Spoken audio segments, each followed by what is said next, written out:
गोंयांत बंदर रेल्वे आनी नव्या विमानतळाचें उक्तावण 15 ऑगस्ट 2022 करतले अशें वक्तव्य गोंयचो मुख्यमंत्री प्रमोद सावंतान केलां। दिल्लीत जाल्ल्या सागरमाला मुखेल समितीच्या बसकेंत ते उलयताले।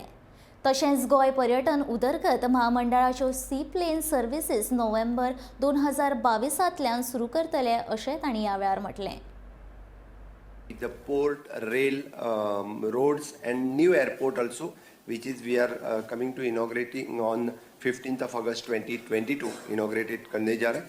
अभी जब नितिन गडकरी साहब बात कर रहे थे तो उनके भारतमाला प्रोजेक्ट से हम सागरमाला प्रोजेक्ट की कनेक्टिविटी सभी तरह से हम कर रहे थे। मैं जो सागरमाला प्रोजेक्ट में जो प्रोजेक्ट है उसके बारे में 1-2 मिनट में ही बोलूँगा, ज़्यादा नहीं बोलूँगा। Besides this, our Goa Tourism Development Corporation, the sea plan services, we had already agreement हो चुका है। सिर्फ CRZ और इसकी कुछ लाइसेंसेस मिलने बाकी थे, लेकिन we are starting these services from November 2022।